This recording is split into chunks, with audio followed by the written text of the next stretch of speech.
For most people, the impulsion to action comes from a need, desire, or ambition of some sort. If these are removed, the individual can become depressed and fall into a state that lacks motivation and thereby reduces their energy when it comes to doing anything.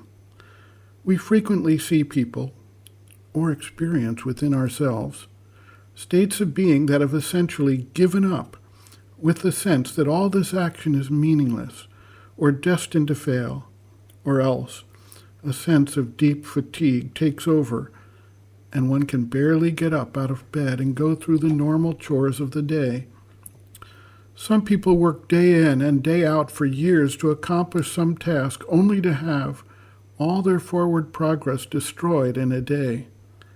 It is discouraging, and they either renew their efforts or simply accept the failure and give up action.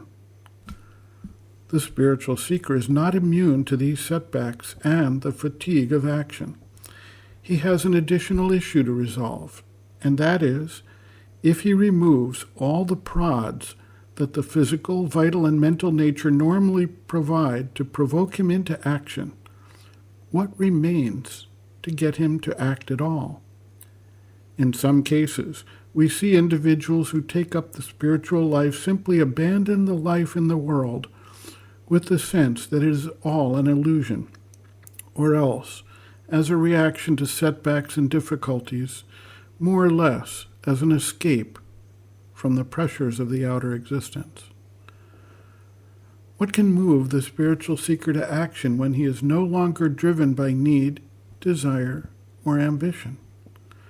In the Bhagavad Gita, Sri Krishna confronts this issue when Arjuna declares he will not fight, and it is better to give up than to undertake the action before him, for which he has been preparing his entire adult life.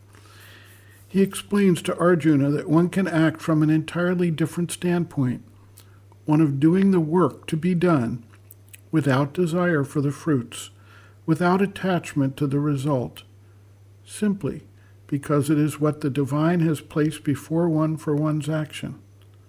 Sri Krishna explains that all of the warriors are destined to die in this battle, and that Arjuna's role has been prepared to carry this out, but the result, one way or the other, cannot be avoided. The larger purpose of moving humanity forward in its evolution and overcoming retrogressive forces is what Arjuna should be focusing on. The spiritual seeker is called upon to act with full energy and focus, not for his own personal aggrandizement or benefit, but as a dedicated and consecrated activity carrying out the divine's impulsion in the world at large. This requires shifting the standpoint for the motive power from the external being, the nexus of the body, life, and mind, to the psychic being, which is the individual's direct link to the divine.